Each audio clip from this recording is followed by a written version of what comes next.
నమస్తే welcome to ISR 9 news 500 ఏళ్ల సుదీర్ఘ నిరీక్షణకు ఇవాల్టితో తెరపడనుంది.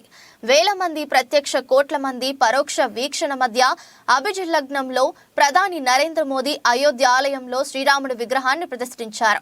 మధ్యాహ్నం 12:20 ప్రాణ ప్రతిష్ఠ కార్యక్రమం ప్రారంభమై 1 గంటకు ముగిసింది. ఆలయాన్ని సంప్రదాయ నాగర శైలిలో నిర్మించారు.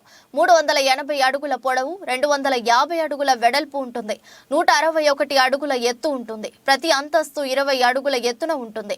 ఈ ఆలయ నిర్మాణంలో 392 స్తంభాలు, 44 గేట్లు ఉన్నాయి. రామ మందిరంలో ప్రతిష్ఠించనున్న విగ్రహం ఎత్తు 51 అంగుళాలు.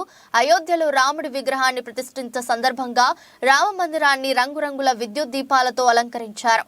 పూలతో స్వర్వాంగ సుందరంగా తీర్చిదిద్దారు.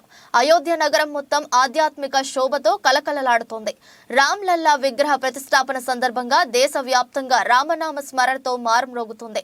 అయోధ్య నగరం మొత్తం వేల క్వింటాళ్ల పూలతో అలంకరించారు. రామాలయాన్ని 3000 కిలోల పూలతో అలంకరించారు. అయోధ్య ధామ్లోని ప్రతి ప్రదేశం దేదీప్యమానంగా ఉంటుంది. అయోధ్యకు వెళ్లే వివిధ రహదారులను కూడా పువ్వులు, దీపాలతో అలంకరించారు. దేశంలోని వందలాది దేవాలయాల్లో రామచరిత్ మానస్ పారాయణం జరుగుతుంది. ప్రాణ ప్రతిష్ఠ కార్యక్రమాన్ని మంగళ ధ్వని మధ్య నిర్వహిస్తున్నామని రామ జన్మభూమి తీర్థక్షేత్ర ట్రస్ట్ తెలిపింది.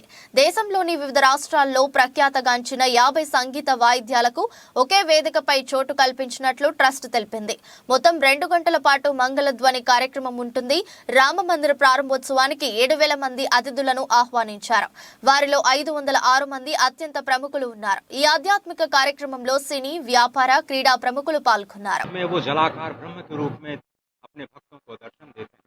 अयोध्या धाम के रूप में जो कि स्वयं पर ब्रह्म का ही स्वरूप है, वो इस धरा धाम के रूप में भक्तों को दर्शन देते हैं.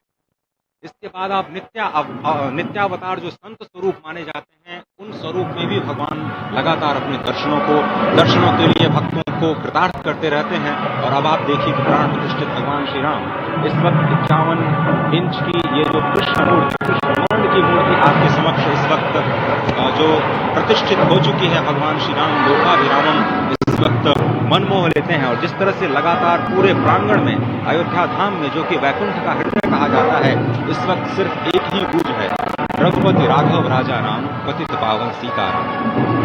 सुंदर विग्रह मेघ श्याम, गंगा तुलसी शालिग्राम. इस वक्त गर्भगृह में माँ गंगा विराजमान है, तुलसी विराजमान है, शालिग्राम भगवान स्वयं जो दामोदर कुंड से आए हैं वो विराजमान है. और ये सुंदर मेघ श्याम, वही भगवान श्री राम जब रघुवंश के पति होते हैं तो वो रघुपति होते हैं. जब भगवान श्री राम का राज्याभिषेक होता है तो वो राजा राम होते हैं. जब वो अहिल्या माँ का उद्धार करते हैं तो वो होते हैं पतित पावन.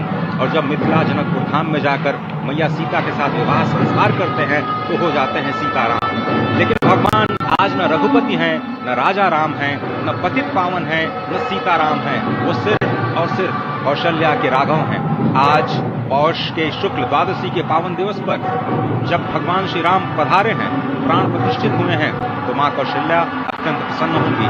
भगवान सूर्य जिनके वंश में भगवान श्री राम ने जन्म लिया, इस वक्त जो प्रत्यक्ष दर्शन दे रहे हैं, भगवान श्री सूर्य भास्कर की किरणें नवमी के दिन भगवान के मस्तक को चूमेंगी. ऐसी प्रतिष्ठा की गई है इस मंदिर की. आप समझिए कि इस वक्त भगवान शिव नृत्य कर रहे होंगे. मैं इस वक्त जो मन में मेरे भाव आ रहा है कि इस वक्त त्रिलोकी इस वक्त विह्वल नजर आ रही होगी, भावनाओं में नजर आ रही होगी. स्वर्ग लोक में इंद्र इस वक्त मृदंग का वादन कर रहे होंगे, देवता इस वक्त नृत्य कर रहे होंगे. हनुमान लला हनुमंत लाल इस वक्त नाच के श्री राम जय राम जय जय राम जो